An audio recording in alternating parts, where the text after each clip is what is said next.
अस्सलामुअलैकुम वरहमतुल्लाहि वबरकातुहू।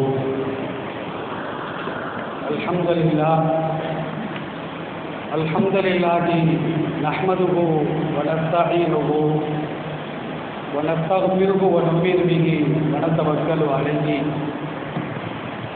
व नऊज़ु बिल्लाहि मिन शुरूरि अंफुसिना व मिन सय्यिआति अअमालिना। मैं यहदिहिल्लाहु फला मुदिल्ल लहु व मैं युद्लिल फला हादिय लहु व नशहदु अन ला इलाहा इल्लल्लाहु वहदहु ला शरीक लहु व नशहदु अन्न सय्यदना मुहम्मदन अब्दुहु व रसूलुहु। अम्मा बाद फ़क़द क़ाल अल्लाहु तबारक व तआला फ़ी महकमि तंज़ील वल फ़ुरक़ानिल मजीद। अऊज़ु बिल्लाहि मिनश शैतानिर रजीम। इन्नल्लाह व मलाइकतहु युसल्लूना अलन नबी या अय्युहल्लज़ीना आमनू सल्लु अलैहि व सल्लिमू तस्लीमा। अल्लाहुम्मा सल्लि अला मुहम्मदिन व अला आलि मुहम्मदिन कमा सल्लैता अला इब्राहीम व अला आलि इब्राहीम इन्नका हमीदुम मजीद। अल्लाहुम्मा बारिक अला मुहम्मदिन व अला आलि मुहम्मदिन कमा बारकता अला इब्राहीम व अला आलि इब्राहीम इन्नका हमीदुम मजीद। கண்ணியத்திற்குரிய எல்லாம் அல்ல அல்லாஹ்வின் நல்லடியார்களே, பாசத்திற்குரிய இஸ்லாமிய பெரியோர்களே, மிகுந்த மரியாதைக்குரிய இஸ்லாமிய மார்க்க அறிஞர் பெருமக்களே, இறையில்ல நிர்வாக பெருமக்களே, அல்லாஹ்வுடைய மாபெரும் பெருமையினால் அல்லாஹ்வினால் கடமையாக்கப்பட்ட இஷாவுடைய தொழுகையை ஜமாத்துடன் தொழுதுவிட்டு அல்லாஹ்வை பற்றியும் அல்லாஹ்வுடைய திருத்தூதர் நபிகள் நாயகம் ஸல்லல்லாஹு அலைஹி வஸல்லம் அவர்களை பற்றியும் பேசுவதற்கும் கேட்பதற்கும் அல்லாஹ்விற்கு பிடித்தமான ஒரு இடத்தில் அல்லாஹ் நம்மை எல்லாம் ஒன்று சேர்த்து வைத்ததை போன்று மறுமை நாள் ஆகிரத்தில் நபிகள் நாயகம் ஸல்லல்லாஹு அலைஹி வஸல்லம் அவர்களோடும் சித்திகீன்கள் சுகதாக்கள் நல்லடியார்களோடு என்னையும் உங்களையும் நம் குடும்பத்தார்களையும் வருங்கால நம்முடைய சந்ததிகளையும் காலம் சென்ற நம்முடைய முன்னோர்களையும் அல்லாஹ் ஒன்று சேர்த்து வைப்பானாக. இந்த உலகில் நாம் வாழும் காலமெல்லாம் அல்லாஹ்விற்கும் அல்லாஹ்வுடைய திருத்தூதர் நபிகள் நாயகம் ஸல்லல்லாஹு அலைஹி வஸல்லம் அவர்களுக்கும் முழுமையாக கட்டுப்பட்டு மரணிக்கின்ற தர்வாயில் லா இலாஹா இல்லல்லாஹ் முஹம்மது ரசூலுல்லாஹ் என்ற திருக்கலிமாவை முடிந்து மரணமாகக்கூடிய பாக்கியத்தையும் அல்லாஹ் நமக்கும் நம் குடும்பத்தார்களுக்கும் வருங்கால நம்முடைய சந்ததிகளுக்கும் முழுமையாக தந்தருள் புரிவானாக. கணியத்திற்குரிய அல்லாஹ்வின் நல்லடியார்களே, அகில உலக மக்களுக்கு நேர்வழி காட்டுவதற்காக இறைவனால் இறுதி தூதராக அனுப்பி வைக்கப்பட்ட நபிகள் நாயகம் ஸல்லல்லாஹு அலைஹி வஸல்லம் அவர்கள் பிறந்த ரபீஉல் அவ்வல் மாதத்தில் பெருமானாரை பற்றியும் அவர்கள் கொண்டு வந்த உயர்ந்த கொள்கைகளை பற்றியும் இந்த சமுதாயத்திற்கும் உலகில் வாழக்கூடிய அனைத்து சமுதாய மக்களுக்கும் அவர்கள் செய்த உபதேசங்களை பற்றியும் அல்லாஹ் பெருமானாருக்கு வழங்கியிருக்கின்ற தனி சிறப்புகளை பற்றியும் நமக்குள்ளே பரிமாறிக்கொள்வதற்கு அற்புதமான ஒரு வாய்ப்பை அல்லாஹ் நமக்கெல்லாம் வழங்கியிருக்கின்றார். இதை தவறவிட்டவர்கள் இப்போது வருத்தப்பட மாட்டார்கள். இன்ஷா அல்லாஹ் ஒரு காலம் வரும், அந்த காலத்தில் இப்படிப்பட்ட கூட்டங்களை நாம் தவறவிட்டு விட்டோமே என்று அவர்கள் வேதனைப்படுவார்கள், வருத்தப்படுவார்கள் என்பதில் எந்த விதமான சந்தேகம் கிடையாது. காரணம், பெருமானார் ஸல்லல்லாஹு அலைஹி வஸல்லம் அவர்கள் இந்த சபையை பார்த்து சொல்வார்கள், ஹிலத்துல் ஸிக்ர், அல்லாஹ்வை பற்றியும் ரசூலை பற்றியும் இந்த மார்க்கத்தை பற்றியும் எந்த சபைகளில் பேசப்படுகிறதோ அது சுவனத்து பூங்கா என்று சொன்னார்கள். சுவர்க்கத்திற்குள்ளாக நாம் சென்ற பின்னால் எதையுமே வாயை திறந்து கேட்க வேண்டிய அவசியம் கிடையாது. அல்லாஹ் உலக பொதுமறையாம் அல்குரானிலே சுவனத்தை பற்றி பேசுகின்ற வசனங்களை நாம் புரட்டி பார்த்தால் சுவர்க்கத்திற்குள்ளாலே நுழைந்து விட்டோமோ அப்படிங்கிற ஒரு எண்ணம் ஏற்படும். நரகம் சம்பந்தமான வசனங்களை எல்லாம் நாம் திறந்து பார்த்தால் நரகத்திற்குள்ளால் நுழைந்து விட்டோமோ அப்படிங்கிற ஒரு அச்சம் ஏற்படும். அதனால தான் குரானை நம்ம படிக்கணும், ஹதீஸை படிக்கணும். கேட்கா மட்டும் போதாது, நம்ம வீட்டில் போய் திறந்து பார்க்க வேண்டும். ஆலிம்கள் சொல்லக்கூடியது குரானில் இருக்குதா, ஹதீஸில் இருக்குதா? அல்லாஹ்வுடைய கிருபையினால உலகளாவிய அளவிற்கு திருக்குரான் மட்டும்தான் எல்லா மொழிகளிலும் மொழிபெயர்க்கப்பட்டிருக்கிறது. ஒரு காலத்தில் அரபியில் மட்டும்தான் இருக்கும், ஆலிம்கள் மட்டும்தான் பார்ப்பாங்க. ஆனால் இன்னைக்கு எல்லா தரப்பு மக்களும் சகோதர சமுதாயத்தை சார்ந்தவர்கள் கூட இன்னைக்கு திருக்குரானையும் ஹதீஸையும் திறந்து வைத்துக் கொண்டு முஸ்லிம்களை விட தாவா செய்யக்கூடிய ஒரு காட்சியினை இன்றைக்கு சமீப காலமாக நாம் பார்த்து வருகின்றோம். அப்போ அல்லாஹ்வை பற்றியும் அல்லாஹ்வுடைய திருத்தூதரை பற்றியும் பேசப்படுகின்ற சபைகள் சுவனத்து பூங்கா. சுவர்க்கத்திற்குள்ளான நுழைந்த பின்னால வாயை திறந்து எதையும் கேட்க வேண்டிய அவசியம் கிடையாது. தீகா மாத்தத்தகி அன்பு தூக்கம், உங்கள் உள்ளங்கள் எதை நாடுகிறதோ அதை அல்லாஹ் உங்களுக்கு தந்து விடுவார். பேரிச்சம்பழம் வேணும்னு நம்ம நினைப்போம், நமக்கு முன்னால் பேரிச்சம்பழம் வந்து இருக்கும். ஆப்பிள் பழம் நம்ம நினைப்போம், ஆப்பிள் பழம் வந்துவிடும். அதை சாப்பிட்டு முடித்த பின்னால் மறுபடியும் ஒரு ஆப்பிள் பழம் வந்தால் நன்றாக இருக்குமே, நமக்கு ஒரு ஆசை வரத்தானே செய்யும். உலகத்தில் உள்ள ஆசை தானே. அப்படின்னு நினைக்கும் பொழுது மறுபடியும் அல்லாஹ் ஒரு ஆப்பிளை கொண்டு வந்து நமக்கு முன்னால் காட்டுவார். நம்ம புத்தி என்ன தெரியுமா, வேற ஒரு ஐட்டம் வந்தால் நல்லா இருக்குங்க அப்படின்னு நம்ம நினைப்போம். இதே நினைப்பு சுவர்க்கத்திலும் வரும். அப்போ அல்லாஹ்ட்ட நம்ம கேட்போமா, யாரெல்லாம் ஆப்பிள் பழத்திற்கு பதிலாக வேறு ஒரு ஆப்பிளை தந்தால் நல்லா இருக்குமே. இப்படி அல்லாஹ் சொல்லுவானா, இதை சாப்பிட்டு பாரு, அப்புறமா நீ என்று சொல்லு. இவன் சாப்பிட்டு பார்த்தால் நிறத்தில் தரத்தில் எல்லாமே ஒரே மாதிரி இருந்தாலும் கூட ருசியில் அதை விட அதிகமாக இருக்கும் என்று சூரத்தில் பக்ராவிலே அல்லாஹ் ஒரு வசனத்தில் சொல்லி காட்டுவார். அப்போ சுவர்க்கத்திற்குள்ளால் நுழைந்த உடனே நம்ம எதையுமே கேட்க வேண்டிய அவசியம் இல்லை, நம்ம நினைச்சாலே போதும். அந்த மாதிரி தான் இந்த சபையில் நம்ம அல்லாட்ட எதையுமே கேட்க வேண்டிய அவசியம் இல்லை. யாரெல்லாம் எனக்கு நல்ல சுகத்தை கொடு, நல்ல மனைவி மக்களை கொடு, நல்ல சந்ததிகளை கொடு, எங்களுக்கு மத்தியில் எனக்கு ஒற்றுமையை கொடு, எங்கள் வீடுகளில் வசிக்கக்கூடிய குமர்களுக்கு நல்ல மாப்பிள்ளைகளை கொடு. உள்ளத்தில் நினைச்சாலே போதுங்க, இன்ஷா அல்லாஹ் அல்லாஹ் அதையெல்லாம் கபூலாக்கி தருவான் என்பதில் எந்த விதமான சந்தேகம் கிடையாது. அருமையானவர்களே, எனக்கு தரப்பட்ட தலைப்பு அண்ணலாரின் அற்புதங்கள். சூழல்லாவுடைய அற்புதத்தை நாம தெரிஞ்சுக்கிட்டு என்ன செய்ய போறோம்? அதனால் இந்த தலைப்பில் சில கூட்டம் பேசுறதே இல்லை, எதையெல்லாமோ பேசுவாங்க. ஆனால் பெருமானாருடைய அற்புதங்கள் சம்பந்தமாக குர்ஆனிலும் ஹதீஸிலும் வந்திருக்கின்ற செய்திகளை எல்லாம் ஒதுக்கி தள்ளி விடுவார்கள், நம்மை குறை சொல்வார்கள்.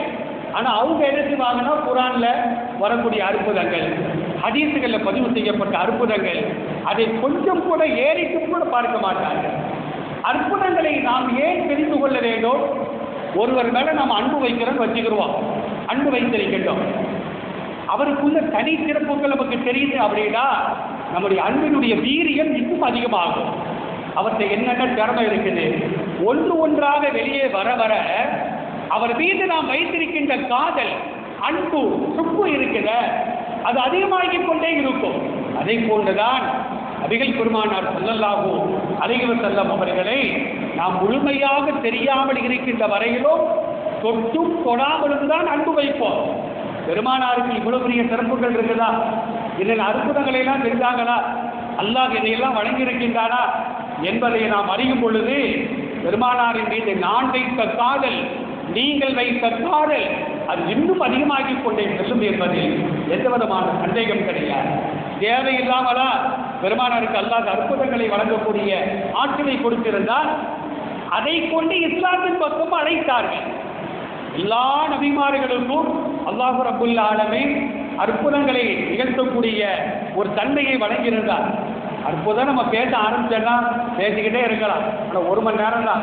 அதற்குள்ளால ஏன் அற்புதங்களை அல்லாஹ் வழங்க வேண்டும், என்னென்ன அற்புதங்களை பெருமானாருக்கு அல்லாஹ் வழங்கினார் என்பதையெல்லாம் நாம் தெரிந்து வைத்துக் கொள்ள வேண்டும்.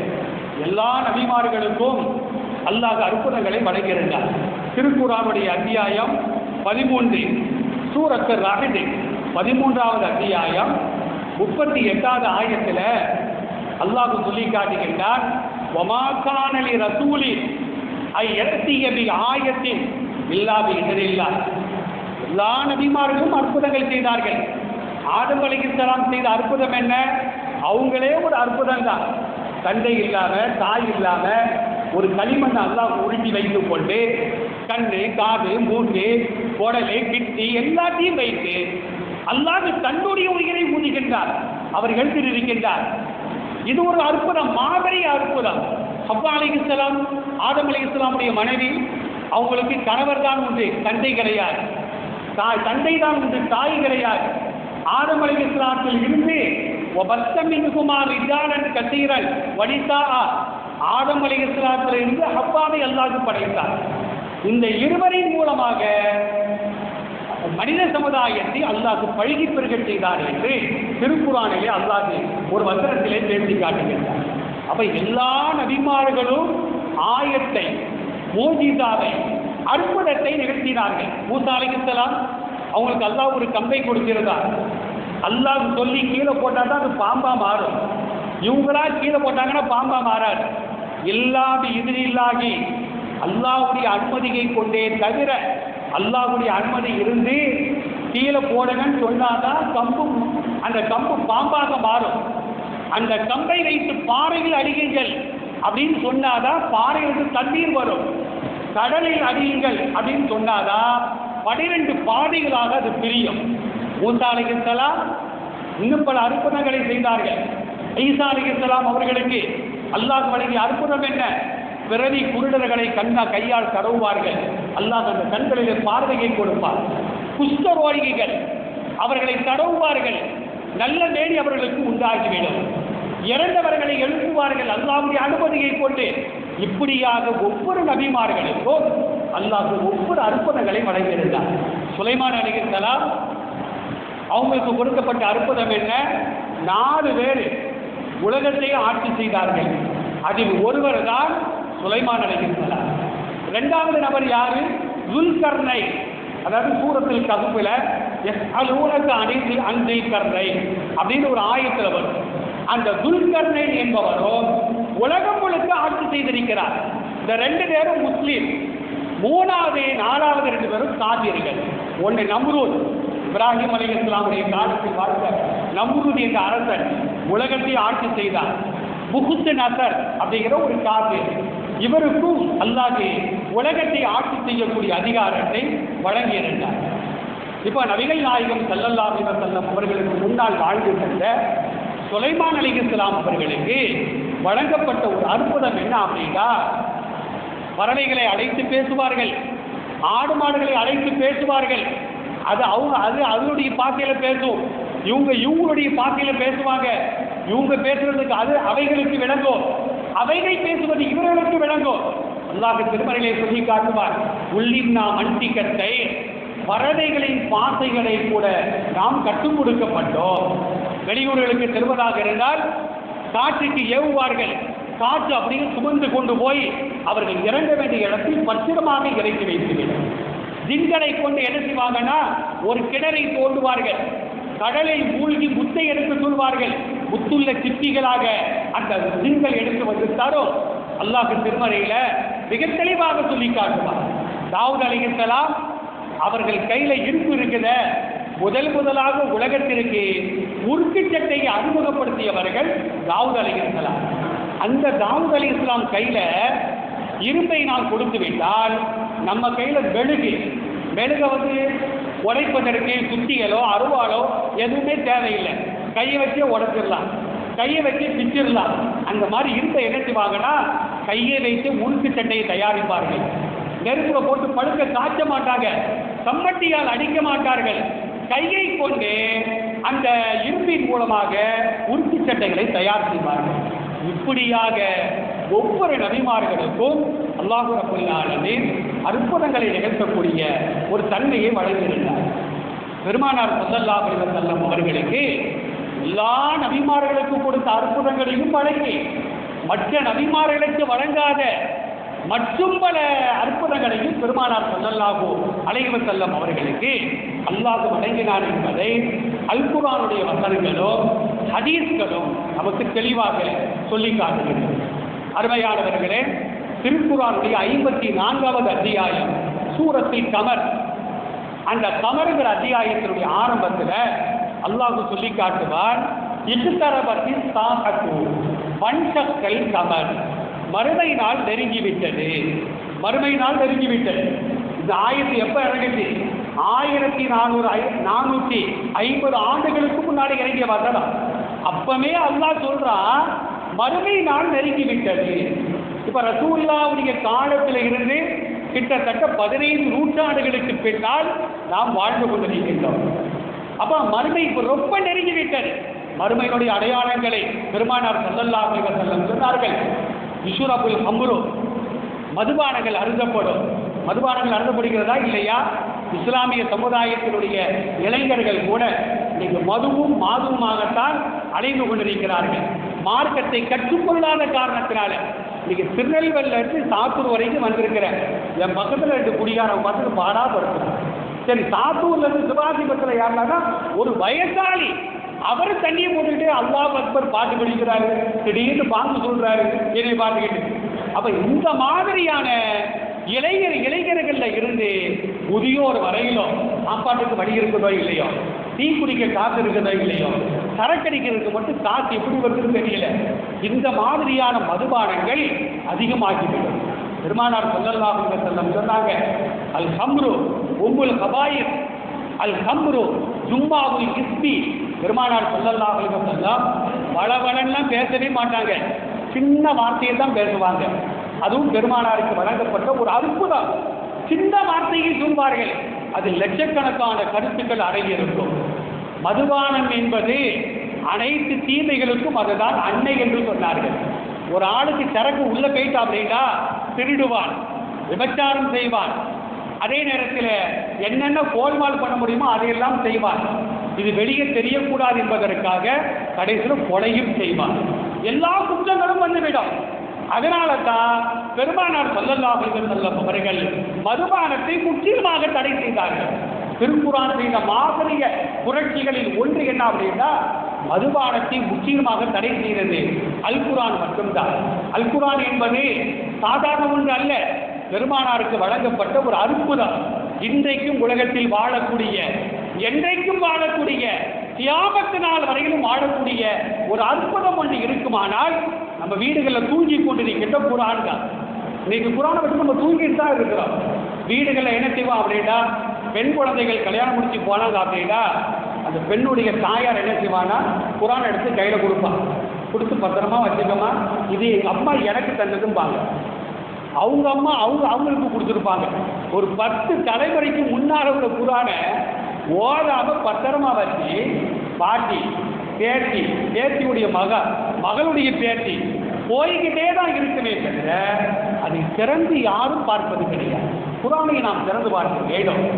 பெருமானார் ஸல்லல்லாஹு அலைஹி வஸல்லம் அவர்களுக்கு அல்லாஹ் கொடுத்த அற்புதம் என்ன அப்படின்னா, வன்ஷக்கல் கமர். அல்லாஹ் சொல்லுகின்றார், சந்திரன் பிளந்து விட்டது. நீங்க சந்திரன் நம்ம பார்க்கிறோம், நடுவு கோடி கிடக்குது. அந்த கோடி எதற்காக? பெருமானாருடைய காலத்தில் நபிகள் நாயகம் ஸல்லல்லாஹு அலைஹி வஸல்லம் அவர்கள் தாவா பணி செய்யும் பொழுது பக்கத்து குறைஷிகள் கேட்டாங்க, முகம்மதே, நேற்று வரைக்கும் எங்களோட விளையாண்ட, நேற்று வரைக்கும் எங்களோட கடத்தூருக்கு வந்த, நேற்று வரைக்கும் எங்களோட ஆடு மாடுகளை நீ மேய்ச்சிருக்கிற. எல்லா நபிமார்களும் ஆடு மாடுகளை மேய்த்திருக்கிறார்கள். சமுதாயத்தை மேய்க்கிறதில்ல, அதனால் அல்லாஹ் ஆடு மாடுகளை மேய்க்க வைத்து எல்லா நபிமார்களுக்கும் பயிற்சியை கொடுத்தார். பெருமானாரை ஏற்றுக்கொள்வதற்கு மறுத்தார்கள். அப்பதான் ரசூலுல்லாஹ் கேட்டாங்க, இனி நபி நீங்க நம்புறதா இருந்தா நான் என்னப்பா செய்யணும் அப்படின்னு கேட்கும் பொழுதுதான் பக்கத்து குறைசிகள் சொல்லுவாங்களா, இந்த சந்திரனை நீ பிளந்து காட்டணும், சந்திரனை பிளந்து காட்டணும். உடனே அவங்க சொன்னாங்க, இது என்னால் முடியாத காரியம், அல்லாஹ் அனுமதி தந்தான் அப்படின்ட்டா நான் சந்திரனை பிளப்பேன். அப்போ அல்லாஹ்கிட்ட கேட்குறாங்க. அல்லாஹ் அந்த ஆற்றலை கொடுக்கின்றான், தண்டனை அழைக்கின்றார்கள். அது பெருமானாரை நோக்கி வருகிறது. இரண்டாக பிளந்தார்கள், மறுபடியும் ஒன்று சேர்த்து மேலே அனுப்பிட்டாங்க. அப்போ கூட அவன் என்ன சொன்னா தெரியுமா? அல்லாஹ் இந்த ஆயத்தில் சொல்றான், வய்யரவு ஆயத்தல், எந்த ஒரு அத்தாட்சியை அவர்கள் பார்த்தாலும் யுஹ்ரிது, அதை புறக்கணித்து விடுவார்கள். இவங்களாத்தான் சொல்றது, நபியே இந்த அற்புதத்தை செய்யுங்கள். சாலிஹ் அலைஹிஸ்ஸலாம் நபியாக அனுப்பப்பட்ட பின்னால சமுதாயத்தில் போய் அழைப்பு பணி செய்கிறாங்க. நான் சொல்றதெல்லாம் கட்டுக்கதை கிடையாது. குர்ஆனில் உள்ள ஆயத்துகள், ஹதீஸில் வரக்கூடிய செய்திகள், நேரம் இல்லாதனால ஹதீஸுகள்லாம் படிக்க முடியல. இவ்வளவு செய்திகள் குர்ஆனில் ஹதீஸில் மறைந்து கிடைக்கிறது. அந்த புதையல்களை எல்லாம் நாம் வெளியே கொண்டு வர வேண்டும். அப்போ சாலிஹ் அலைஹிஸ்ஸலாம் கேட்குறாங்க, நான் என்னப்பா செய்யணும், நான் என்ன செஞ்சால் நீங்கள் நம்புவீங்க அப்படின்னு கேட்கும் பொழுது அந்த கூட்டம் சொல்லிச்சு, இந்த பாறை இருக்கு பார்த்தியா, இந்த பாறையிலிருந்து ஒரு ஒட்டகம் வெளியே வர வேண்டும். ஒரு பெண் ஒட்டகம் கர்ப்பமாக இருக்க வேண்டும். வெளியே வந்தவுடனே குட்டி போட்டணும். இதை நீ செஞ்ச அப்படின்னா நாங்கள் நம்புகிறோம். உடனே சாலிஹ் அலைஹிஸ்ஸலாம் அல்லாஹ்ட்ட அனுமதி கேட்டாங்க. அல்லாஹ் வந்து சரின்னா பாறையை சுட்டி காட்டினாங்க. உடனே ஒரு ஒட்டகை வெளியே வந்துச்சு. வெளியே வந்த உடனே குட்டியும் போட்டது. இப்போ சொன்னாங்க, நாக்கத்தல்லா, இது சாதாரண ஒட்டகை அல்ல, அல்லாஹ்வுடைய ஒட்டகை என்று சொன்னார்கள். அல்லாஹ் வந்து குர்ஆன்ல சில விஷயங்களை தன்னோடு சேர்த்து சொல்வார். கஅபத்துல்லா, நாக்கத்துல்லா, குர்ஆனுல்லா, அல்லாஹ்வுடைய வேதம். அல்லாஹ் தன்னோடு எதையெல்லாம் இணைத்திருக்கின்றாரோ அதற்கு யார் தொல்லை கொடுத்தாலும் கூட அவர்களை அல்லாஹ் சும்மா விட மாட்டான். கஅபத்துல்லாவை அழிக்க அபரகா வந்தானே, பெருமானார் பிறப்பதற்கு 52 தினங்களுக்கு முன்னால், 52 நாட்களுக்கு முன்னால யானைப்படையோடு வந்தான் அபரகா என்ற மன்னர்.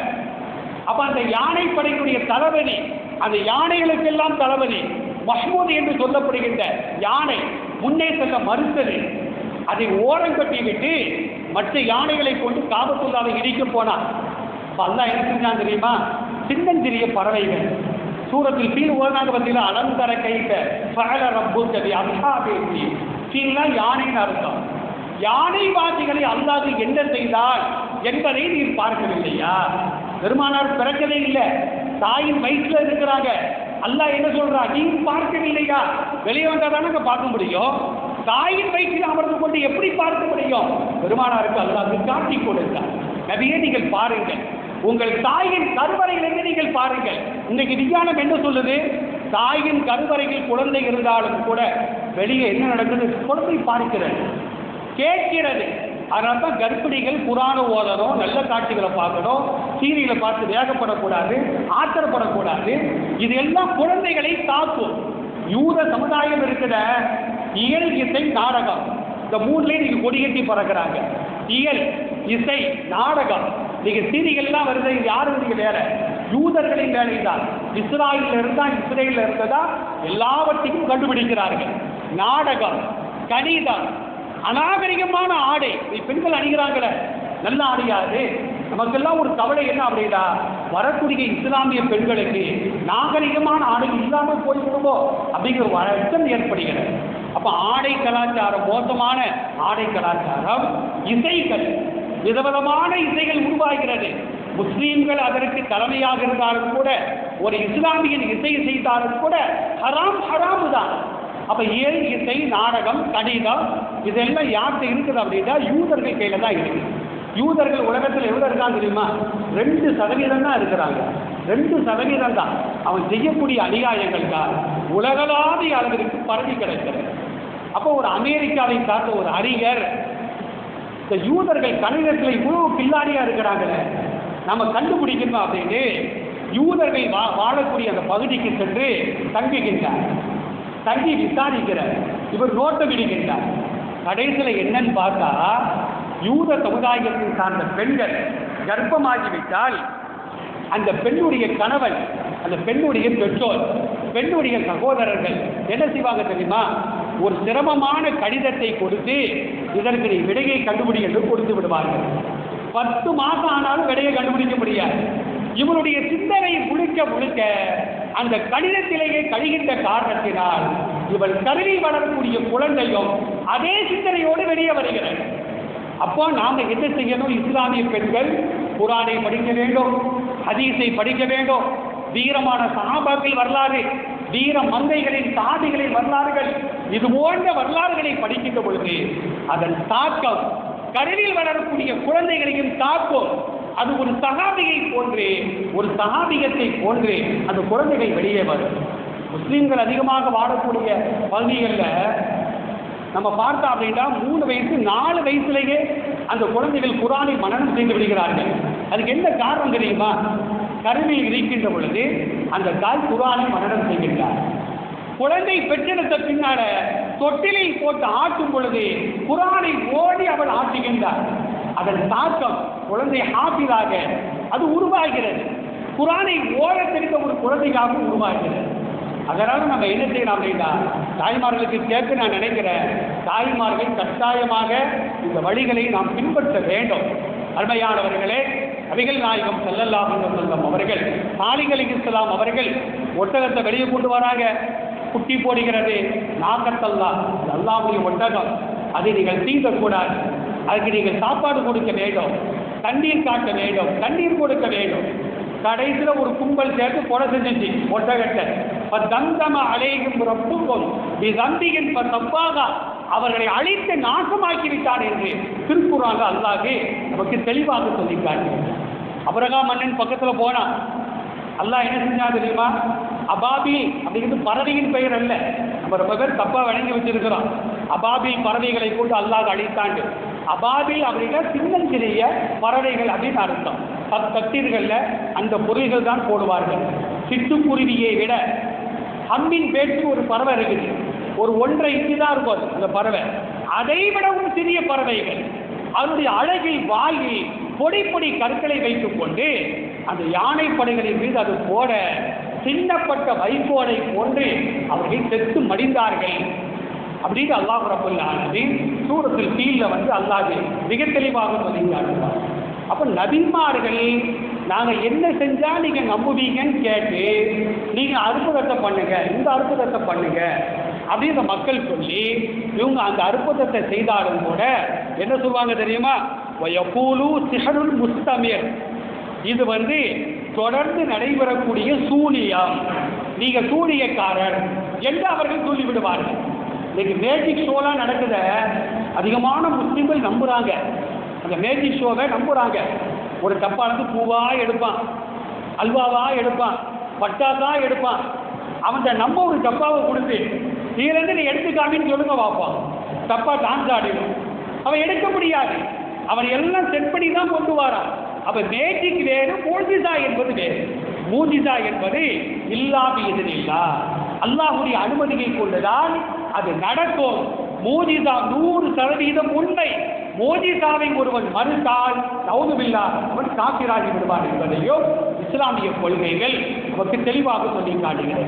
அருமையானவர்களே, இந்தியாவினுடைய முதல் பள்ளிவாசல் எங்க இருக்கு தெரியுமா? கொடுங்கலூர். கேரளாவில் கொடுங்கலூர் ஒரு பகுதி இருக்குது. அங்கதான் இந்தியாவினுடைய முதல் பள்ளிவாசல். அந்த பள்ளிவாசல் பேர் என்ன தெரியுமா? சேரமான் பெருமான் ஜும்மா பள்ளிவாசல். சேரமான் பெருமான் ஜும்மா பள்ளிவாசல். அந்த பள்ளிவாசலுக்கு நான் போயிருக்கிறேன். ரசூலுல்லாஹ்வுடைய காலத்தில் கட்டப்பட்ட ஒரு பள்ளிவாசல்.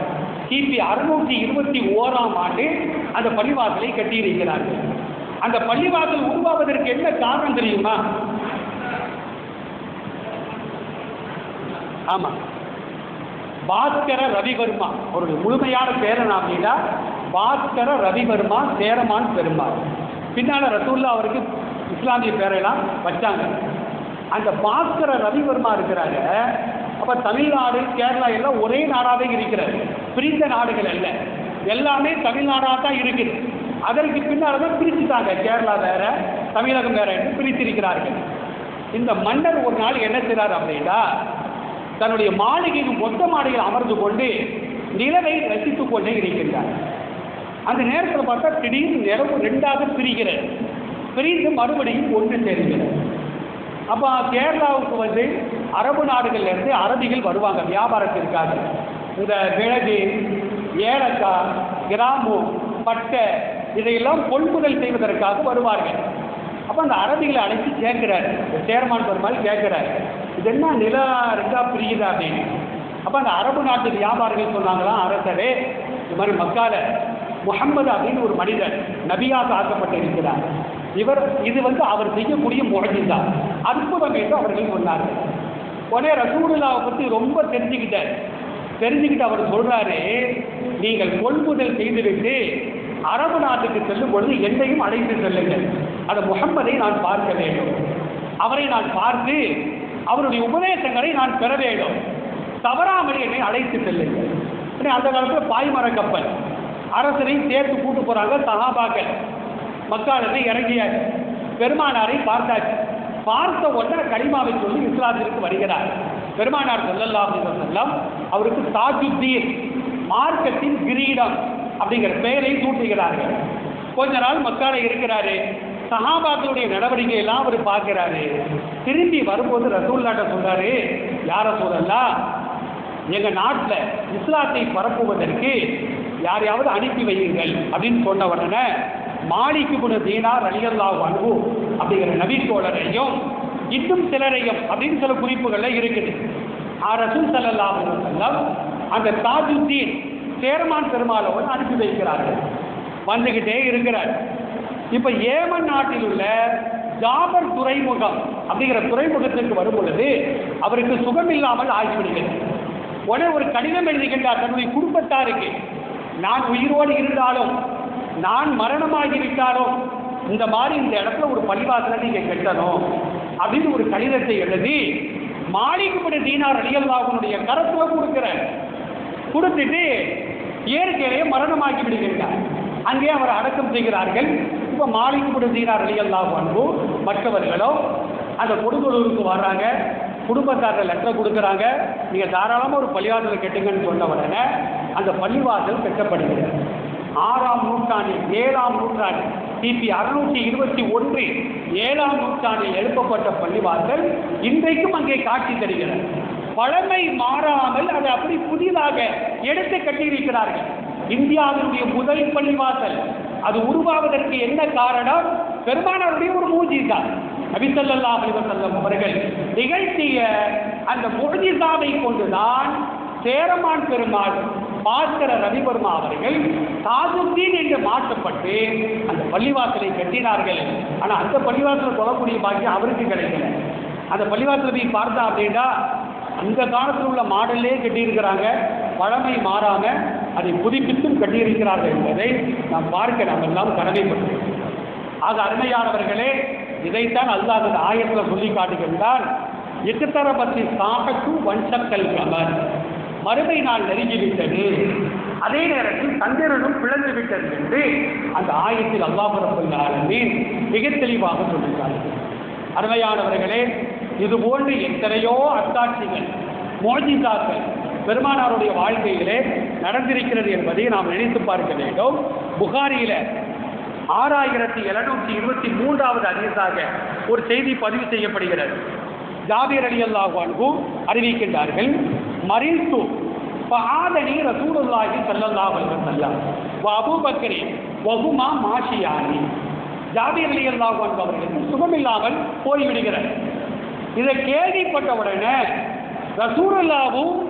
ரசூலுல்லாஹ்வுடைய மாமனார் அபூபக்கர் ரலியல்லாஹு அன்ஹு அவங்க என்ன செய்றாங்கன்னா, நோயாளியை ஜாபிர் ரலியல்லாஹு அன்ஹு அவர்களை சுகம் விசாரிப்பதற்காக நடந்தே வருகிறார்கள். ஜாபிர் ரலியல்லாஹுடைய வீட்டுக்கு வராங்க. அந்த நேரத்தில் ஜாபிர் ரலியல்லாஹு அன்ஹு சொல்றாங்க, ஃபஅதானி வகது உகுமிய அலைய, நான் மயக்கமாகி கிடந்தேன். அந்த நேரத்தில் இருவரும் வந்தார்கள். நான் மயக்கமாகி இருக்கிறதுனால ரசூலுல்லாஹ் என்ன செஞ்சாங்க தெரியுமா? ஒளி செய்வதற்காக தண்ணீரை கொண்டு வரப்பட்டு பெருமானார் ஒளி செய்து மீதம் இருக்கின்ற தண்ணீரை என் மீது தெளித்தார்கள். நான் உடனடியாக மயக்கம் தெளிந்தேன். இது யாராவது மயங்கிட்டாங்கன்னா தண்ணீரை தெளிக்கிறோம், அதுக்கு என்ன காரணம்? ரசூலுல்லாஹ் கற்றுத் தந்தார்கள். மயக்கமானவர்களுக்கு தண்ணீரை தெளித்தால் அவர்கள் விழித்துக் கொள்வார்கள். நாம தெளித்தா கொஞ்ச நேரம் கழிச்சு தான் விழிப்பாங்க. ஆனால் ரசூலுல்லாஹ் தெளித்த உடனே ஜாபிர் ரலியல்லாஹு அன்ஹு மயக்கமே ஆகாததை போட்டு எழுந்து உட்கார்ந்து கொண்டார்கள். இப்போலாம் சில பேருக்கு மயக்கம் வந்து எழுந்து உட்கார்ந்தாங்கன்னா மனைவியை பார்த்து நீ யாருன்னு கேட்பாங்க, உனக்கு எந்த ஊர் அப்படின்னு கேட்பாங்க. தான் பிள்ளைகளை பார்த்து நீ யாருக்கா இங்கே ஏன்டா வந்த அப்படிம்பாங்க. ஒரு மாதிரி உணருவாங்க. ஆனால் ஜாபிர் ரலியல்லாஹு அன்ஹு பெருமானாருடைய கைப்பட்ட தண்ணீர் அல்லவா, எழுந்து அமர்ந்து கொண்டு அவங்க என்ன கேட்குறாங்க அப்படின்னா, யார சூழல்லாம் என்கிட்ட சில சொத்துக்கள்லாம் இருக்குது, என் சொத்தை நான் எப்படி பங்கு வைக்கணும், எப்படி கேட்குறாங்க பாருங்க. மயக்கம் தெளிந்த ஒரு மனிதன் கேட்கின்ற கேள்வியாயிது. இன்னைக்கு யாராவது அப்படி கேட்பாங்களா? ஆனால் ஜாபீர் ரலியல்லாஹு அன்ஹு கேட்குறாங்க. அதுக்கு என்ன காரணம்? பெருமானார் மயக்கத்தை நீக்கினார்கள். அல்லாஹ் இவர்களை கொண்டு அவர்களின் மயக்கத்தை தெரிய வைத்தார். இது மாதிரி ஒரு அற்புதம். அப்போ ரசூலுல்லாஹ் வந்து அமைதியாக இருக்கிறாங்க. ஏன்னா அந்த சொத்துக்களை எப்படி பங்கு வைக்கணும் அப்படிங்கிற ஆயத்தின்னு இறங்கலை. கொஞ்ச நேரம் இருந்த விட ஜிப்ரீலே வந்துட்டார். வந்து என்ன செய்கிறாங்கன்னா, யார் யாருக்கு எப்படி சொத்துக்களை பங்கு வைக்க வேண்டும், ஆணாக இருந்தால் 2 பங்கு, பெண்ணாக இருந்தால் சரிபாதி, தாய் இருந்தால் எவ்வளவோ, தந்தைக்கு எவ்வளவோ, அந்த ஆயத்துகள் முழுக்க ஜாபீர் ரலியல்லாஹு அன்ஹு கேட்ட கேள்விகளால் அது இறக்கி வைக்கப்பட்டது என்பதை இமாம் ஜாபீர் ரஹ்மத்துல்லாஹி அலைஹி, புகாரி ரஹ்மத்துல்லாஹி அலைஹி தன்னுடைய புகாரியிலே பதிவு செய்து வைத்திருக்கிறார். அருமையானவர்களே, ஹிஜ்ரி 7ஆம் ஆண்டு கைபர் யுத்தம் யூதர்களுக்கும் பெருமானாருக்கும் நடைபெறுகிறது. யூதர்கள் இருக்கிறாங்களே, ரசூலுல்லாஹ் மேலே அன்பு செலுத்துகிற மாதிரி இருப்பாங்க. ஆனால் பின்னணியில் இவர் எப்படிலாம் கொலை செய்கிறது, இவர் எப்படி கொள்வது அப்படின்னு தான் இருப்பாங்க. ஸல்லல்லாஹு அலைஹி வஸல்லம் ஒரு போருக்கு போயிட்டு திரும்பி வராங்க. திரும்பி வரும் பொழுது ஒரு யூத சமுதாயத்தை சார்ந்த ஒரு பெண்மணி ரசூலுல்லாஹ்வை இடைமறித்து, முகம்மதே, எங்கள் வீட்டை வந்து சாப்பிட்டு தான் நீங்கள் போகணும். உடனே ரசூலுல்லாஹ் யூத பெண்மணியுடைய வீட்டிற்கு செல்கிறார்கள். இந்த ஹதீஸ் வந்து பல கட்டங்களை எடுப்பாங்க இமாம்கள். ஒரு மாற்று சமுதாயத்திற்கு வீட்டில் சாப்பிடலாமா, இறைச்சி சாப்பிடலாமா, மீன் சாப்பிடலாமா, சாப்பிடலாம், இறைச்சி கூட சாப்பிடலாம், ஆனால் முறையாக அறுபட்டு இருக்க வேண்டும். பிஸ்மில்லாஹ் அல்லாஹ் அக்பர் என்று சொல்லி ஒரு முஸ்லீம் அடுத்திருந்தால் யார் சமைச்சாலும் பரவாயில்லை, அதை சாப்பிட்டுக் கொள்ளலாம். இப்போ அந்த யூத பெண்மணி நினைக்கிறாங்கன்னா, ரசூலுல்லாவுக்கும் மற்ற சஹாபாக்களுக்கும் சாப்பாடை கொடுக்குறாங்க. ரசூலுல்லாவும் ஒரு வாய் வச்சாச்சு, மற்ற சாபிகளும் ஒரு வாய் வச்சுட்டாங்க. வச்ச பிறகு கூட அந்த சாபி உடனே சகிதாகிவிட்டார். ஏன்னா அதில் விஷம் கலந்துருச்சு சாப்பாட்டில். ரசூலுல்லாவை ஒன்றும் செய்யலை. அதுக்கு என்ன காரணம்? வல்லாஹு யஅஸிமுக மினன்னார். அல்லாஹ் ஒரு ஆயத்தை இறக்கி வைத்தான் பெருமானாருக்கு. குர்ஆன்ல இருக்குது, நபியே, மக்களை விட்டும் உங்களை அல்லாஹ் பாதுகாப்பான். இந்த ஆயத்தை இறங்குற வரைக்கும் ரசூலுல்லாஹ் என்ன செய்வாங்க தெரியுமா? இரவு நேரங்களில் படுக்கும் பொழுது ரசூலுல்லாஹ்வுடைய வீட்டுக்கு வாசல் இருக்கும், கதவு இருக்காது, ஒரு திரையை தான் தொங்க போட்டிருப்பாங்க. அவ்வளோ ஏழ்மையான ஒரு வாழ்ந்த ஒரு மாபெரிய தலைவர் பெருமானார் ஸல்லல்லாஹு அலைஹி வஸல்லம் என்ன செய்கிறாங்கன்னா, ஒரு நாள் ஒரு கபர் வழியாக நடந்து போகிறாங்க. ஒரு கபரில் விழுந்து ஒரு அம்மா அழுதுகிட்டே இருக்கு. ரசூலுல்லாஹ் சொன்னாங்க, ஏம்மா கபரில் விழுந்து அழுகாத அப்படின்ட்டு கண்டிக்கிறாங்க. உடனே அந்த அம்மா சொல்லுறது, போயாம ஜோலியை பார்த்துக்கிட்டு, எனக்கு ஏற்பட்டது உனக்கு ஏற்பட்டால் நீனும் இப்படி தான் அழுகுவேன் அப்படின்னு சொன்ன உடனே நிலைமையை பிடிச்சிக்கிட்டு ரசூலுல்லாஹ் பேசாமல் நடை கட்டிட்டாங்க. ரசூலுல்லாஹ் போனவர் தான் சஹாபாக்கள் சொன்னாங்க அந்த பெண்ணிடத்தில், அம்மா அது யார் தெரியுமா? முஹம்மது ஸல்லல்லாஹு அலைஹி வஸல்லம். உடனே அந்த அம்மா பதறி அடித்து ஓடுது ரசூலுல்லாஹ்வுடைய வீட்டுக்கு. யார் ரசூலல்லாஹ், தெரியாமல் நான் பேசிட்டேன் அப்படிங்குது. அப்போ அந்த அம்மா சொல்லுது, ரசூலுல்லாஹ்வுடைய வீட்டிற்கு நான் சென்றேன், அங்கு கதவுகளே இல்லை அப்படின்னு அம்மா சொல்லுது. இன்னைக்கு 7 அடுக்கு பாதுகாப்பு, 8 அடுக்கு பாதுகாப்பு யாருக்கு? ஊராட்சி மன்ற தலைவருக்கு, ஒரு சாதாரண எம்பிக்கு, ஒரு சாதாரண மெம்பருக்கு 7 அடுக்கு பாதுகாப்பு, 7 8 நாய்கள் வர பாதுகாப்பு. ஏன்னா அவ்வளவு கொள்ளடிக்கிறது, கோல்பாடு பண்ணுறது, பாதுகாப்பு தேவைப்படத்தானே செய்யும். ரசூலுல்லாஹ்வுக்கு எந்த பாதுகாப்பும் இல்லை. உடனே பெருமானார் ஸல்லல்லாஹு அலைஹி வஸல்லம் இந்த அம்மாவை பார்த்து சொன்னாங்களா, இன்னம சபுரு, இந்த சதமத்தில் ஊழா, பொறுமை என்பது சோதனை வந்தவுடன் மேற்கொள்கின்ற அந்த தன்மைக்கு பெயர் தான் பொறுமை. நம்மெல்லாம் சில பேர் என்ன செய்வோம் தெரியுமா?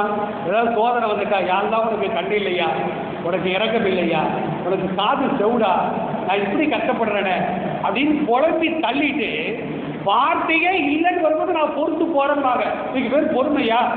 இதுக்கு பேர் பொறுமை அல்ல. அல்லதீன இதா அசாபத்துக்கும் முசீபத்தும் ஹாலு இன்னா லில்லாஹி வ இன்னா இலைஹி ராஜிஊன். அல்லாஹ் திருமறையிலே சொல்வார், அவர்களுக்கு ஏதாவது சோதனை ஏற்பட்டால் உடனடியாக அவர்கள் சொல்வார்கள், நாங்கள் அல்லாஹ்விற்கே சொந்தம், அல்லாஹ்வின் பக்கமே திரும்பி செல்லக்கூடியவர். இந்த இன்னா லில்லாஹி வ இன்னா இலைஹி ராஜிஊன் இருக்கிற யாராவது மௌத்தா போனவன் சொல்லணுமா? அப்படிலாம் கிடையாது. அல்லாஹ் என்ன சொல்றான்? இதா அசாபத்துக்கும் முசீபத்துன். ஆலிம்கள் இருக்கிறாங்க, கேட்டு பாருங்க. முசீபத் அப்படின்னா என்ன அர்த்தம்? நடந்து போகிறேன், காலில் ஒரு முள்ளு தச்சுது, உடனே இன்னாள் இல்லாது வைநாளிகள் ஆச்சு. சாதாரண முள்ளு நாம நினைக்கிறோம். ஒரு சுகர் பேஷண்ட்டுடைய காலில் குத்திட்டு வைக்கல, அல்லாஹ் பாதுகாக்கணும். அவர் ஒழுங்கான மருத்துவம் செய்யவில்லை என்றால் காலையே வெட்டி எடுக்க வேண்டிய சூழல் ஏற்படும். அப்போ முள்ளு குத்திய பின்னால இன்னாள் இல்லாது இன்னாளிகளாக அதையும் நம்ம சொல்லிட்டோம் அப்படின்னா அதனால் ஏற்படக்கூடிய பின்விளைவுகளை விட்டு வந்தாங்க நிச்சயமாக நம்மை பாதுகாப்பார். நம்மள சில பேர் என்ன செய்வாங்க தெரியுமா? இந்த செடியை ஏங்கெல்லாம் தான் குத்தணுமா அப்படின்னா என்ன அர்த்தம்? பின்னால எத்தனை பேர் வராங்க, அவங்க காலில் குத்தலாங்க. சில பேர் பார்த்தும் பாராமையுமா போயிடுவாங்க, திரும்பி வரும்போது அவங்க காலே நறுக்குன்னு குத்திடும். பெருமானார் ஸல்லல்லாஹு அலைஹி வஸல்லம் சொல்லுவாங்க, இதெல்லாம் நம்ம தெரிந்து கொள்ள வேண்டும். ஈமான் என்பது ஒரு மரம், அகன்ற மரம், அதுக்கு 70 கிளைகள் உண்டு. அந்த 70 கிளைகள்ல உயர்ந்த கிளை என்ன தெரியுமா? அழலாகா கவுலு லா இலாஹா இல்லல்லாஹ். லா இலாஹா இல்லல்லாஹ் என்பதுதான் உயர்ந்த கிளை. ஏன்னா ஆதம் அலைஹிஸ்ஸலாத்துல இருந்து பெருமானார் வரையிலும் எல்லா நபிமார்களும் போதித்த கொள்கை என்ன? ஏகத்துவம். அல்லாஹ்வை தவிர வேறு யாரும் வணக்கத்திற்கு தகுதியானவன் கிடையவே கிடையாது. அப்ப எல்லா நபிமார்களும் போதித்த கொள்கையா இருக்கிறதுனால அதான் அழலாகா உயர்ந்தது என்று சொன்னார்கள். கடைசி 70வது கிளை என்ன தெரியுமா? இமாசத்துல்லாதா அனின்பதி. மக்களுக்கு தொல்லை தரக்கூடிய பொருட்கள் ஏதாவது ரோட்டில் கிடந்தா பார்த்தும் பாராமல் போகக்கூடாது, குனிஞ்சி எடுத்து ஒரு ஓரமாக போட்டுருக்கோம். ஏன்னா இன்னைக்கு 108 ரொம்ப போய்கிட்டு இருக்குது. ஒரு ஆள் உயிருக்கு போராடிக்கிட்டு இருப்பார், அவரை கொண்டு போவாங்க, ஒரு முள்ளு ஏறிட்டுன்னு வச்சுக்கிறோவேன், பஞ்சர் ஆயிரும், அவருக்கு உயிர் போயிடும். நாம் அந்த முள்ளை எடுத்து ஓரமாக போட்டால் அவர் காப்பாற்றப்படுவார். யார் ஒரு ஆன்மாவை காப்பாற்றுகின்றாரோ ஒரு சமுதாயத்தையும் காப்பாற்றிய நன்மை அவருக்கு கிடைக்கும். அல்லாஹ் திருமறையில் சொல்றானே இல்லையா? இதைத்தான் பெருமானார் சொன்னார்கள், இமாசத்துல்லாதா அடித்தடி. பாதையில் கிடைக்கின்ற முட்களையும் கற்களையும் கண்ணாடி புகழ்களையும் அப்புறப்படுத்த வேண்டும். நீங்க சில பேர் என்ன செய்வாங்க தெரியுமா? வாழைப்பழத்தை தீக்கிறது அப்படி ரோட்டை நடுவில் தூக்கி போட்டு எவனும் உலட்டு நம்மளுக்கு கேட்டான், கடைசியில் இவரே உழுந்துருவார். இதுதான் நடக்கும். ஓட்ட கிடக்கிற சொல்லி தரக்கூடிய பொருட்களை நாம் அப்புறப்படுத்த வேண்டும். ஒரு சாதி பள்ளிவாசல்ல தொழுகைக்காண்டி வராங்க, ஒரு மரத்தின் கிளை யாரும் நடக்க முடியாத அளவிற்கு ஓட்டினுடைய குறுக்க கிடக்குது. அந்த சாதி அதை அப்புறப்படுத்துகின்றார். பெருமானார் ஸல்லல்லாஹு அலைஹி வஸல்லம் சொன்னாங்க, அவருடைய பாவங்களை அல்லாஹ் மன்னித்தார், அவருக்கு சுவர்க்கத்தை வாஜிபாக்கி விட்டார். பெருமானார் ஸல்லல்லாஹு அலைஹி வஸல்லம் சொல்லக்கூடிய வார்த்தை முஸ்லிம்ல சஹீஹான செய்தியாக பதிவு செய்யப்படுகிறது. ஆக அருமையானவர்களே, நபி ஸல்லல்லாஹு அலைஹி வஸல்லம் மிகப்பெரிய அற்புதங்களை எல்லாம் செய்தார்கள். இப்போ அந்த யூத பெண்மணி கொடுத்தாலும் இருந்து சாதி சகிதாய்க்க ரசூல்லா ஜிப்ரீல் அலைஹிஸ்ஸலாம் தடுத்துட்டாங்க, இனிமேல் நீங்கள் சாப்பிடாதீங்க, இதில் விஷம் இருக்கு. ஆனால் ஒரு கவலை சாப்பாடு உள்ளே போயாச்சு, ரசூல்லாவுக்கும் ஒன்றும் செய்யலை. அதுக்கு என்ன காரணம்? வல்லாஹு யஹ்சிபுக மினன்னார். மக்களை விட்டும் அல்லாஹ் உங்களை பாதுகாப்பான். அந்த ஆயத்தின் அடிப்படையில் தான் பெருமானார் ஸல்லல்லாஹு அலைஹி வஸல்லம் பத்ர் யுத்தத்தில் கலந்து கொண்டார்கள், உஹது யுத்தத்தில் கலந்து கொண்டார்கள். யாரும் தன் பக்கத்தில் வரக்கூடாது, அல்லாஹ் இன்னைக்கு பாதுகாப்பான். அபூஜஹலுக்கு வாய்ப்பை கொடுத்தார்கள் வெட்டுங்கள் என்று, அபூஜஹல் வெட்டவில்லை. காபிர்களுக்கு வாய்ப்பை கொடுத்தார்கள், எவரும் பெருமானாரை சீண்டி பார்க்க முடியவில்லை. அதுக்கு என்ன காரணம்? அந்த ஆயத்தின் மீது பெருமானாருக்கு அசைக்க முடியாத நம்பிக்கை. அந்த நம்பிக்கை எனக்கு வேணுங்க, உங்களுக்கும் வேண்டும், அல்லாஹ் தர வேண்டும். பெருமானார் ஸல்லல்லாஹு அலைஹி வஸல்லம் ரசூலுல்லாஹ்வுக்கு ஒன்றும் செய்யலை. உடனே சஹாபாக்கள் கேள்விப்பட்டு ஓடி வராங்க, யாரும் சொல்லலாம், உங்களுக்கு விஷத்தை தந்த அந்த பொம்பளைக்கு நாமல் விஷத்தை கொடுக்கணும். ஏன்னா ஜஸாவும் செய்யாத்தும் மிஸ்லுகா. நமக்கு ஒருவன் தீங்கு செய்தால் அதை ஒன்று மன்னிக்கலாம், அல்லது நமக்கு எந்த தீங்கு செய்தானோ அதையே நாம் திருப்பி அவனுக்கு கொடுக்கலாம். ஆனால் மன்னிப்பது தான் மேல் அப்படின்னு அல்லாஹ் ஒரு ஆயத்திலே சொல்லி காட்டுவார். ரசூலுல்லாஹ் சொன்னாங்க, நான் மன்னிச்சுட்டேன், ஆனால் அந்த சாபி மௌத்தா போயிட்டாரு, இவருடைய குடும்பத்தார்கள் நினைச்சா மன்னிக்கலாம், நினைச்சா கிசாஸ் பழிக்கு பழி வாங்கலாம் அப்படின்னு சொன்ன உடனே அந்த சாபியினுடைய குடும்பத்தார்கள் நாங்கள் மன்னிக்க மாட்டோம் அப்படின்னு சொல்லி அந்த யூத பெண்மணியை சாகடித்தார்கள் என்ற ஹதீசுகளிலே பதிவு செய்யப்படுகிறது. அப்ப யூத சமுதாயத்தை சார்ந்தவர்கள் பெருமானாரின் மீது அன்பு இருக்குமாறு நடிப்பாங்க, ஆனால் உண்மையிலே அது அன்பு அல்ல. இப்ப கைபர் யுத்தம் இது 7ஆம் ஆண்டு நடைபெறுகிறது. அந்த யுத்தம் யாருக்கும் அப்படின்னா மூமின்களுக்கும் யூதர்களுக்கும் மத்தியிலே நடைபெறுகிறது. நாளைக்கு யுத்தம் நடக்கணும். இன்னைக்கு ராத்திரி ரசூலுல்லாஹ் என்ன செய்றாங்கன்னா, சஹாபாக்களை எல்லாம் அமர வைத்துக் கொண்டு ஒரு வார்த்தையை சொன்னார்கள். லா உஹ்தி என்ற ரயத்த ரஜுலன் யஃப்தஹுல்லாஹு அலா யதைஹி. நாளைக்கு காலையில் நடக்க இருக்கின்ற அந்த கைபர் யுத்தத்தில் ஒரு மனிதரை நான் தளபதியாக ஆக்கப் போகிறேன். அவர் கையில் தான் நான் கொடியை கொடுக்க போறேன். அவர் எப்படிப்பட்டவர் தெரியுமா? அவருடைய கையில் தான் அல்லாஹ் வெற்றியை கொடுப்பார். கைபர் வெற்றி முன்கூட்டியே ரசூலுல்லாஹ் அறிவிக்கிறாங்க. இது ஒரு பெரிய மூஜிசா. நாளைக்கு தான் யுத்தமே நடக்க போகுது. ரசூலுல்லாஹ் இன்னைக்கே சொல்றாங்க, கைபர் யுத்தம் முஸ்லிம்களுக்கு சாதகமானது. அதை யூதர்கள் விரண்டு ஓடுவார்கள் என்று சொன்னார்கள். ஒன்று. இரண்டாவது என்ன அப்படின்னா, அடுத்து ஒரு வார்த்தையை சொன்னாங்க, நான் யாரு கையில் கொடியை கொடுக்கின்றேனோ இவர் அல்லாஹ்வையும் பிரியப்படுவார், அல்லாஹ்வுடைய திருத்தூதரையும் பிரியப்படுவார். இது ரெண்டாவது. இப்போ நம்மெல்லாம் அப்படிதான், நம்ம அல்லாஹ்வை பிரியப்படுறோம், அல்லாஹ்வுடைய ரசூலை நம்ம என்ன செய்யலாம், பிரியப்படுகின்றோம். அதில் சந்தேகம் கிடையாது.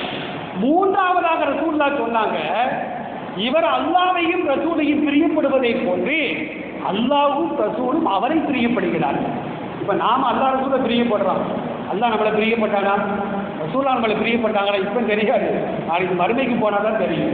ஏன்னா ரசூலுல்லாஹ் சொல்கிறாங்கல்ல, ஹவுலுல் கௌசர் தடாகத்திலிருந்து நான் தண்ணீரை எடுத்து கொடுப்பேன். சகிகான செய்தி இது. ஹவுலுல் கௌசர் தடாகத்திலிருந்து என் சமுதாயத்தவர்களுக்கும் மற்றவர்களுக்கும் தண்ணீரை நான் எடுத்து கொடுப்பேன். அதனுடைய கோப்பைகள் வானத்து நட்சத்திரங்களை போன்று இருக்கும் என்று சொன்னார்கள். அதுக்கு முஹதீஸ்கள் விளக்கம் கொடுப்பாங்க. நட்சத்திரங்களை போன்று என்று சொன்னால் நட்சத்திரம் மின்னுவதை போட்டு இந்த கோப்பைகளும் மின்னிக்கிட்டே இருக்கும். இது ஒரு கருத்து. ரெண்டாவது, நட்சத்திரத்தை எண்ண முடியுமா? எண்ண முடியாது. எண்ண முடியாத அளவிற்கு கோப்பைகள் இருக்கும். அந்த கோப்பையில இருந்து நபி ஸல்லல்லாஹு அலைஹி வஸல்லம் தன்னுடைய திருக்கரத்தால் தண்ணீரை எடுத்து கொடுப்பார்கள். அது கொடுத்த உடனே சொர்க்கத்துக்கு போற வரைக்கும் தாகம் என்பதே கிடையாது. சூரியன் எங்க இருக்கும்? இப்ப சூரியன் எங்க இருக்கு தெரியுமா? பூமியிலிருந்து சூரியனுக்கு தூரம் எவ்வளவு? 15 கோடி கிலோமீட்டர். 15 கோடி கிலோமீட்டர் தூரத்தில் சூரியன் இருக்கிறது. பொதுவாக வெளிச்சம் இருக்கிற ஒளி ஒரு நிமிஷத்துக்கு 3 லட்சம் கிலோமீட்டர் பயணம் செய்யும். சூரியனுடைய கதிர்கள் பூமிக்கு வருவதற்கு 8.6 நிமிடங்கள் ஆகிறது. அவ்வளவு தூரத்தில் இருக்குது. ஆனா அந்த சூரியன் மறுமை நாள் ஆகிரத்தில் 1 மைல் தூரத்திற்கு கொண்டு வந்து நிறுத்தப்படும். பெருமானார் ஸல்லல்லாஹு அலைஹி வஸல்லம் சொல்றாங்க, அந்த நேரத்தில் எப்படிங்க இருக்கும்? இவ்வளோ தூரத்தில் இருக்குது, ஏற்றியில் உட்காந்துருக்கிறோம், கேடை போட்டிருக்கிறோம், இப்பவே வேர்வை போட்டுக்கிட்டு இருக்குது, இவ்வளவு வேர்வை இருக்குது. ஆனால் அன்னைக்கு பார்த்தா அப்படின்னா ரசூலுல்லாஹ் சொல்றாங்க, ஒவ்வொரு மனிதரும் அவருடைய பாவத்திற்கு தக்கவாறு சில பேருக்கு கரண்டை அளவுக்கு வேர்வை ஓடிக்கொண்டே இருக்கும். அதுதான் அவர் நிற்பார். சில பேருக்கு முட்டு அளவுக்கு, சில பேருக்கு தொடை அளவுக்கு, சில பேருக்கு இடுப்பு அளவுக்கு, அவங்களுக்கு பாவத்திற்கு தக்கவாறு. இவருக்கு இடுப்பு அளவுக்கு ஓடும், பக்கத்தில் ஒருத்தர் நிற்பாரு, அவருக்கு கரண்டை அளவுக்கு தான் அந்த வியர்வை ஓடிக்கொண்டிருக்கும். ஹதீஸில் வரக்கூடிய செய்திகள். இன்னும் சில பேர் பார்த்தா கழுத்து அளவுக்கு, இன்னும் சில பேர் பார்த்தா தலைக்கு மேலே, ஜான் போனான்னா முளம் போனான்னா அந்த மாதிரி ஓடிக்கிட்டு இருக்கும். இன்னும் சில பேர் இருப்பாங்க, அவங்களுக்கு வேர்வையே இருக்காது, நிம்மதியாக இருப்பார்கள். அல்லாஹ்வுடைய அரிசுடைய நிழல்ல 7 வகையான கூட்டத்தாருக்கு அல்லாஹ் இடம் கொடுப்பார். அவங்க மேலே எந்த விதமான வேர்வையும் வரவே செய்யாது. இப்போ ரசூலுல்லாஹ் தண்ணீரை கொடுக்கும் பொழுது ரசூலுல்லாஹ்வுடைய சமுதாயத்தை சார்ந்த சில பேர் ஓடி வருவாங்க. உடனே மலக்குகள் தடுத்து விடுவார்கள். யார் ரசூலுல்லாஹ்? இப்போ ரசூலுல்லாஹ் கேட்பாங்களா, இவங்களும் என் சமுதாயம் தானே? அம்மா உங்கள் சமுதாயம் தான். நீங்கள் மௌத்தா போன பின்னால மார்க்கத்தில் இல்லாதவற்றையெல்லாம் மார்க்கமாக நினைத்து கொண்டு மார்க்கமான காரியத்தை விட அந்த விதத்தான காரியங்களை விமர்சையாக கொண்டாடினார்கள் மார்க்கத்தின் பெயரில். எனவே இவர்களுக்கு தண்ணீர் கிடையாது. சூழ்நாட்டை வந்து எழுத்துவாங்கன்னா மலக்குகள் தடுத்து விடுவார்கள் அப்படின்னு ஹதீஸ்களில் பதிவு செய்யப்படுகிறது. அப்போ பெருமானார் ஸல்லல்லாஹு அலைஹி வஸல்லம் நாம் ரசூலுல்லாஹ் நம்மளை பிரியப்பட்டாங்களா இல்லையாங்கிறது அந்த இடத்துல தான் தெரியும். எல்லாம் நம்மளையெல்லாம் பாதுகாக்கணும். பெருமானாருடைய கரத்தில் இருந்து அந்த தண்ணீரை வாங்கி நாமும் அருந்த வேண்டும். நம்முடைய பிள்ளைகள் சந்ததிகளும் அருந்தணும். ஆழம் சென்று நம்முடைய முன்னோர்களும் தவறாமல் அதை அருந்த வேண்டும். நம்மெல்லாம் துவா செய்யறதுக்கு கடமைப்பட்டிருக்கிறோம். ரொம்ப துவா செய்யுங்க. பள்ளிவாசல் அமர்ந்து சும்மாவே நம்ம நல்லதை நினைச்சுக்கிட்டே இருந்தால் போதும். இது சுருக்கம் என்று ரசூலுல்லாஹ் சொல்லிட்டாங்க. இங்கிருந்து நம்ம நினைச்சாலே போதும். நம்ம கேட்காம இருக்க மாட்டோம். நினைத்தாலும் கூட அல்லாஹ் நமக்கு நிச்சயமாக தருவார். அப்போ அப்போ நபி ஸல்லல்லாஹு அலைஹி வஸல்லம் சொன்னாங்க, நாளைக்கு ஒரு ஆள்கிட்ட நான் குடி கொடுக்க போகிறேன், அவர் அல்லாஹ் ரசூலை பிரியப்படுற மாதிரி அல்லாஹ்வும் ரசூலும் அவரை பிரியப்படுவார்கள் அப்படின்னு சொன்ன உடனே மறுநாள் சஹாபாக்கு சுபுக்கு சீக்கிரமாக வந்துட்டாங்க பள்ளிவாசல். ரசூல்லா நம்மளை சொல்ல மாட்டாங்களா தொழுவு முடிஞ்ச உடனே ரசூல்லா மக்களை நோக்கி திரும்பி அமர்வார்கள். அமர்ந்த உடனே சஹாபாக்கள் நானும் இருக்கேன் தலையை தூக்கி காட்டுறாங்க ஒவ்வொரு சஹாபியும், எதையும் சொல்ல மாட்டாங்களா அப்படின்னு. உடனே ரசூல்லா கேட்டாங்க, ஐநா அலியுன், அலி ரலியல்லாஹு அன்ஹு எங்கே இருக்கிறார் அப்படின்னு கேட்ட உடனே சஹாபாக்களுக்கு கவலை. அந்த கவலையிலையும் ஒரு சந்தோஷம், ஏன்னா அலி அந்த சபையில இல்லாதனால நம்ம வேலை சொல்லுவாங்க அப்படின்னு நினைத்து கொண்டு சஹாபாக்களை நோக்கி ரசூல்லா கேட்டாங்க, அலி வரலையா, ஏன் வரலன்னு கேட்டாங்க. அவருக்கு 2 கண்ணையும் கண்வலி வந்திருக்குது, கண்ணை திறக்க முடியாமல் வீட்டில் இருக்கிறாரு, அவரை கூட்டு வாங்கன்ட்டாங்க. ஒரு சாதி போய் கூட்டு வந்தார். ரசூல்லா என்ன செஞ்சாங்க தெரியுமா, தன்னுடைய எச்சிலை எடுத்து 2 கண்ணையும் வச்சாங்க. வச்ச உடனே கண்வலி வந்த மாதிரியே இல்லை, அந்த கண்ணு பளிச்சென்று ஆகிவிட்டது. இப்ப அடியுடைய கரத்தில் கொடியை கொடுத்து சென்றை வென்று வாருங்கள் என்ற வாழ்த்து சொல்லி அடித்து வைத்தார்கள். அடிரலியெல்லாம் அவங்க தலைமையில அவங்க தளபதியா போய் அந்த ஹைபர் கோட்டையை கைப்பற்றி மாபெரிய வெற்றியை அடிரலியெல்லாம் அவர்களுக்கு அல்லாஹ் கொடுத்தார் என்பதை ஹதீஸ்களிலே நாம் பார்த்து வருகின்றோம். அருமையானவர்களே, ஒரு யுத்தத்திற்காக சஹாபாக்களை அழைத்துக் கொண்டு பெருமானார் செல்கிறார்கள். ஒரு சின்ன குவளை, ரசூலுல்லாஹ்வுடைய காலத்தில் குவளை என்று சொன்னால் இந்த தோல் இருக்கிற ஆடு மாடு தோல், அதை தான் குவளையாக செஞ்சு வச்சிருப்பாங்க, அதில் தண்ணீரை வச்சிருப்பாங்க. ரசூலுல்லாஹ்வுக்குனால ஒரு சின்ன குவளையில் தண்ணீர் இருக்குது. ரசூலுல்லாஹ் என்ன செஞ்சாங்க தெரியுமா, அந்த குவளை தண்ணீரை ஒளி செஞ்சுட்டாங்க. நம்மளுக்கெல்லாம் ஒளி செய்யறதுக்கு 500 லிட்டர் தண்ணீர் தேவைப்படும். ஆனால் ரசூலுல்லாஹ் 1 லிட்டர் தண்ணீரை குளிச்சிருவாங்க, கடமையான குளிப்பை குளிப்பாங்க. அதுவும் ஒரு மூஜிசா தான். இப்போ ரசூலுல்லாஹ் ஒளி செஞ்ச உடனே சஹாபாக்கெல்லாம் ஓடி வந்தாங்க. ஏன் ஓடி வாரீங்க அப்படின்னு கேட்ட உடனே பெருமா அந்த சஹாபாக்கள் சொன்னாங்க, யார சொல்லலாம், நீங்கள் எந்த தண்ணீரில் ஒளி செஞ்சீங்களோ அதில் தான் நாங்களும் குடிக்கணும் ஒழுவும் செய்யணும், நீங்கள் டம்ளரை காலி பண்ணிட்டீங்களே அப்படின்ற உடனே கவலைப்படாதீங்க அப்படின்னு சொல்லிட்டு அந்த காலியான டம்ளருக்குள்ளால கையை விட்டு விரலை நீட்டினாங்கல்ல, விரல் வந்து தண்ணீர் வர ஆரம்பிக்கிறது. கற்பனை அல்ல, ஹதீசுகளை வரக்கூடிய உண்மையான செய்திகள். இந்த விரல் முடியிலிருந்து தண்ணீர் வருகிறது. மூசா அலைஹிஸ்ஸலாம் பாறையில் அடித்தவுடனே தண்ணீர் வந்துச்சு. பாறையில் தண்ணீர் வருவது பெரிய காரியம் அல்ல. பாறையில் தண்ணீர் வரும், குற்றாலத்தில் போய் பாருங்க, பாறையில் தண்ணீர் வரும். ஆனால் வந்து தண்ணீரே இல்லாத பாறையில் மூசா அலைஹிஸ்ஸலாம் அடித்து தான் தண்ணீர் வந்துச்சு, அது வேற விஷயம். அப்போ பாறையில் தண்ணீர் வருவது மிகப்பெரிய ஒரு ஆச்சரியம் அல்ல, விரல் முடியிலிருந்து தண்ணீர் வருது. இந்த ஹதீஸ் அறிவிக்கக்கூடிய சஹாபி சொல்றாரு, 300 சஹாபிகள் ஒளி செய்தோம். 300 சஹாபிகள் ஒளி செய்தார்கள், தண்ணீரை குடித்தார்கள். சில பேருக்கு குளிப்பு கடமையான குளிப்பையும் குளித்துக் கொண்டார்கள். அதே போன்றுதான் ஹுதைபியா உடன்படிக்கை ஹிஜ்ரி 6 நடைபெற்றது. வரலாற்று சிறப்புமிக்க ஒரு உடன்படிக்கை. அந்த மாதிரி உடன்படிக்கையை ரசூலுல்லாஹ்வுக்கு முன்னால யாரும் போட்டதும் இல்லை, ரசூலுல்லாஹ்வுக்கு பின்னால யாரும் போட போறதும் இல்லை. ஹுதைபியால வந்து 1400 சஹாபிகளை அழைத்துக் கொண்டு பெருமானார் ஸல்லல்லாஹு அலைஹி வஸல்லம் ஹஜ்ஜிக்கு உம்ரா செய்வதற்காக செல்கிறார்கள். அப்போ ஹுதைபியாங்கிற இடத்துல வந்து தடுத்து விடுகிறார்கள். ஹுதைபியாங்கிறது ஒரு கிணற்றின் பெயர். அந்த கிணற்றின் பெயரை கொண்டு அந்த இடத்துக்கு பேரே ஹுதைபியான்னு பேர் வந்துருக்கு. அப்போ பக்கத்து குறைசிகள் வந்து எடுக்கிறாங்கன்னா தடுத்து விட்டு, இந்த ஆண்டு நீங்கள் உம்ராவிற்காக மக்காவிற்குள்ளால் நுழையக்கூடாது, அடுத்த ஆண்டு தான் நீங்கள் வர வேண்டும். 1, அடுத்த ஆண்டு வந்தால் 3 நாட்கள் தான் தங்க வேண்டும். இது 2வது. 3வது என்ன அப்படின்னா, யாரும் ஆயுதங்களை கொண்டு வரக்கூடாது, நிராயுதபாணியாகத்தான் வர வேண்டும். ஆயுதங்களை கொண்டு வந்தாலும் அந்த உரைகளில் தான் போட வேண்டும். இந்த 3 நிபந்தனை ரசூலா டக்குன்னு கையெழுத்து போட்டார். ரசூலாக்கு எடுத்து படிக்க தெரியாத மோதிரத்தில் முஹம்மது ரசூலுல்லாஹ் அப்படின்னு பதியப்பட்டிருக்கும். மேலே வரியில் வந்து அல்லான்னு இருக்கும், நடுவில் ரசூல் இருக்கும், கீழே உள்ள வரியில் முஹம்மதுன்னு இருக்கும். முத்திரை பதித்து விட்டார்கள். உமர் ரலியல்லாஹு அன்ஹு கோபப்பட்டுக்கிட்டு, யார் ரசூலுல்லாஹ், நீங்கள் அல்லாஹ்வுடைய தூதர் தானா அப்படின்னு கேட்கிறார். அவ்வளவு கோபம். ரசூலுல்லாஹ்வை முழுமையாக நம்பிய உமர் ரலியல்லாஹு அன்ஹு இவ்வளவு பெரிய நமக்கு முற்றிலும் மாறுபட்ட அந்த உடன்படிக்கைகளை நீங்க கைது போட்டீங்களே, நீங்க அல்லாஹ்வுடைய தூதர் தானா? உள்ளத்தால கேட்கிற, கோபத்தில் கேட்கிற. பெருமானார் ஸல்லல்லாஹு அலைஹி வஸல்லம் என்ன செய்வது என்று தெரியாம அங்கு முழுமாக அலைகிறார்கள். யாருமே உம்ராவை இஹ்ராம கலைய மறுக்கிறாங்க. உடைய ரசூல்லாவுடைய மனைவி உம்மு சலமா ரலியல்லாஹு அன்ஹா ரசூல்லாவை கூப்பிட்டாங்க, இங்கே வாங்க, நான் ஒரு ஐடியா தரேன். என்ன ஐடியா தெரியுமா? பெண்கள்கிட்டையும் ஆலோசனை செய்யணும் அப்படிங்கிறது இந்த ஹதீஸை இமாம் புகாரி ரஹ்மத்துல்லாஹி அலைஹி ஆதாரமாக சொல்வார்கள். என்ன ஆலோசனை தெரியுமா? அல்லாஹ்வின் தூதரே, நீங்க முதல்ல மொட்டை போடுங்க, எஹ்ராம கலைங்க, அப்புறமா சஹாபாக்களுக்கு மத்தியில் போங்க, யாருமே வாயை திறக்க மாட்டாங்க, எல்லாருமே மொட்டையை போட்டு இஹ்ராம கலைஞ்சிருவாங்க. உம்மு சலமா ரலியல்லாஹு அன்ஹா கொடுத்த அந்த ஆலோசனையின் அடிப்படையில் பெருமானார் மொட்டை போட்டார்கள், எஹ்ராமை கலைந்தார்கள், யாருமே வாயை திறக்கல, எல்லாருமே என்ன செஞ்சாச்சு, அந்த எஹ்ராமை கலைந்து விட்டார்கள்.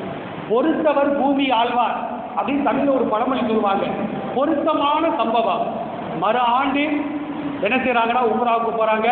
அல்லாஹ் கூடிய சீக்கிரத்தில் அந்த மக்காவையும் பெருமானாருடைய கையில தூக்கி கொடுத்தான் என்பதை நினைத்து பார்க்க நாம் எல்லாம் கடமைப்பட்டிருக்கிறோம். ஆக அருமையானவர்களே, இப்படியாக பெருமானாருடைய அற்புதங்கள் ஹதீசுகளில் ஏராளம் காணப்படுகிறது. ஒரு சஹாபி சொல்றாங்க, ரசூல்லாவோடு அமர்ந்து நாங்கள் சாப்பிட்டு கொண்டிருந்தோம், ரசூல்லாவுடைய கையில் உள்ள உணவை நாங்கள் பார்க்குறோம், அந்த உணவு சுப்ஹானல்லாஹ் அல்ஹம்துலில்லாஹ் அல்லாஹ் அக்பர் தஸ்பீஹ் செய்கிறது. நாங்கள் செவிப்படுத்தி கேட்டோம்.